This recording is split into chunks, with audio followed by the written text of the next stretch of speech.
In each episode of this series, I will offer an applicant a blind choice of either a pleasant experience, a treat, or a darker trick. Following advertisements in the press, over 1,000 people applied online. All were sent a card saying they were being considered, but none of them knew if or when they were going to be chosen. These are the people I've selected. They just don't know it yet. Welcome to Trick or Treat.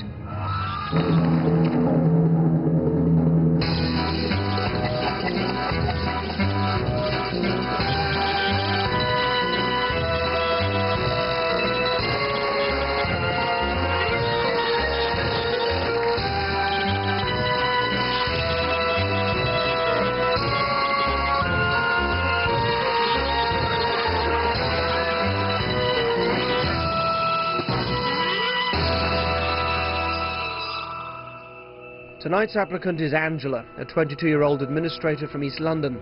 She likes surfing, Australia and rock music, but dislikes earwigs, flying and blue cheese. She's currently employed as an office temp until she decides what to do next with her life. I've been watching her covertly for the past few weeks, and it appears she needs to escape from her day-to-day routine. As usual, I've been leaving a few visual clues for Angela that I'm about to pay her a visit.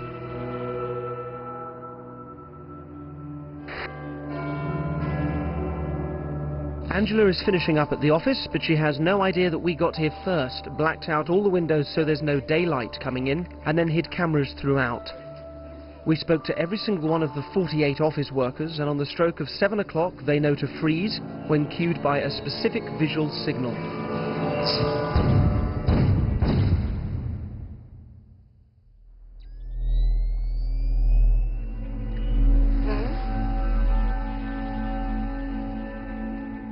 Angela is now in perfect darkness.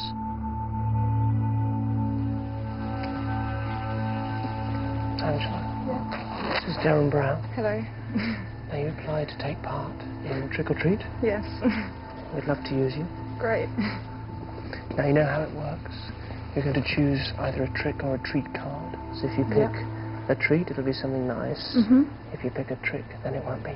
Okay. Do you want to play? Yes. Good. Now, you need to sign your contract. Okay. I'm going to put that on the table in front of you. Yeah. That just allows us to do anything we like with you. And I'll shine a little torch so you can see what you're signing right at the bottom. Thank you. Now, you're going to choose one of two cards. One says trick. Yeah. And one says treat.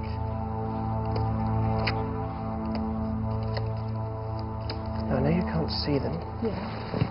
And the way you can choose it is by either putting your left hand or your right hand on the table in front of you. Okay. And tell me which one you're doing. So my left hand Your going. left hand, okay? I'm going to show that to the camera.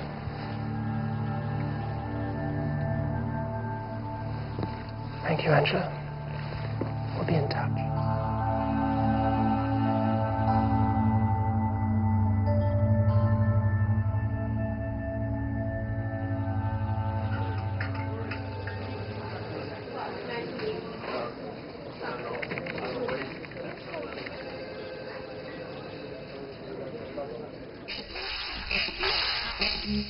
Angela doesn't know she's chosen a trick, but when she's least expecting it, I'll be kidnapping her and subjecting her to the most dangerous challenge ever attempted on the show. Over the next week, I'm going to train her in some esoteric 19th century techniques known only to a few people, which, if she learns them well, will enable her to cope with the task ahead. Over the time we'll spend together, I'm going to teach you some skills. And some of those skills you'll be aware of, and some of them you won't be aware of. But think of them as part of a jigsaw puzzle, which will come together to form a picture, but I'm not going to tell you what that picture is. You'll find out eventually. Okay. Just go along with it. Have a look at this. I'll tell you what this is. It's a set of manacles for a child medium back in the 1870s, 1880s. Yeah. Where the girl would put her hands through, they'd get bent round, and then this ring would then be attached to, you know, a chair or a table. The idea being that she's secured and can't escape. Okay. Then the lights go out, tambourines and things start moving, and when they come back on again, it seems like she couldn't have done it because she was tied up. The question is, how could she essentially separate her shackles from this ring? And the way to have a go and see if you can do that. And do have a good play. I'll give you a few minutes to do that. There were several closely guarded secrets used by the mediums that today are known only to a few people. One such secret was their ability to create a state of mind whereby they could simply slip out of the ropes and chains that bound them in order to move freely and create mayhem in the dark. It is this secret knowledge that I'm going to teach Angela to enable her to survive her trick. Seems impossible, doesn't it? Yeah. Now, in the same way those spiritualists blurred the distinction between this side and the other side, between life and death, they also blurred the boundaries between inside and outside in order to make their escapes. The point being is that even in life, if you find yourself in a situation where you believe that you can't escape, Yeah. you sort of end up creating those restrictions. Whereas if you just see the outside as an extension of the inside, then you can make that escape without any struggle or effort at all.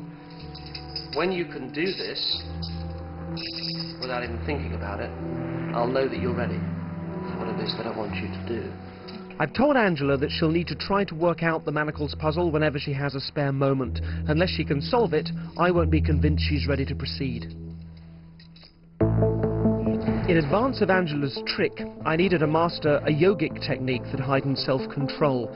Today's exercise involves increasing the length of time she can hold her breath, but first I need to see how long she can last without my assistance. Okay, so that was about 32 seconds. So that's your starting point. I'm going to try and double that. You're going to be doing this in the water. Okay, so I'll take your robe. It'll be a little bit cold on your feet. I'm placing Angela in the tank that is deliberately filled with cold water. This is designed to be uncomfortable and will make holding her breath an even greater challenge. I've placed a diver in the water with Angela for her own safety. Just hold on to the side, whatever's comfortable. So feel free just to close your eyes and really relax. Rather than thinking I've got to hold my breath, you're going to be focusing on a lovely image, some sense of a location, perhaps bobbing around on a lilo. This method of yogic breathing I'm teaching Angela, or pranayama as it's better known, is a process of using the mind to charge one's physical energy and slow the body's rhythmic cycle. In turn, her body temperature drops, the muscles relax, and her heart rate will slow down considerably. This is the same technique relied on by Houdini when performing his death-defying endurance feats.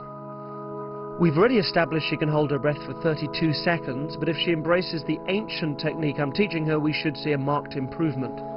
Relax and enjoy. And if you think it's easy, breathe in and hold it now.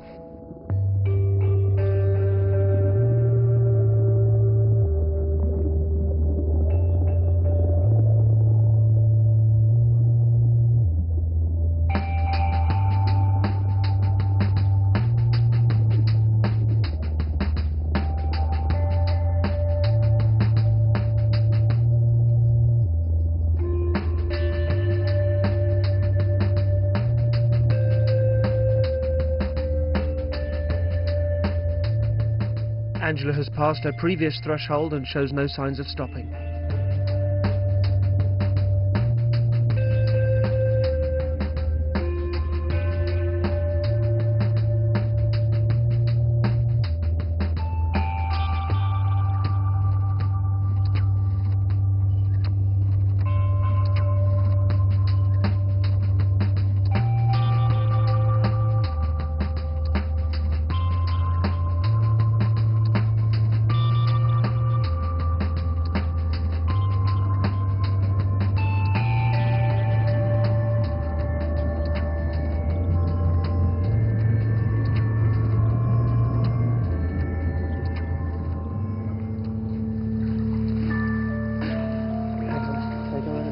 Angela has done brilliantly and almost trebled her lung capacity.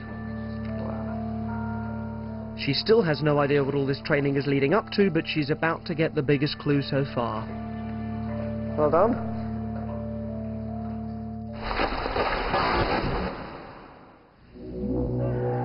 A lot of what we're going to do revolves around the idea of achieving a state of calmness. I'd like you to just pop yourself inside this sack. So if you turn her face that way, Yeah. and step into it. Having tested Angela's physical abilities, I'm now going to give her brain a workout with this logic puzzle. Imagine you were placed in a sack which was then pulled up over your head.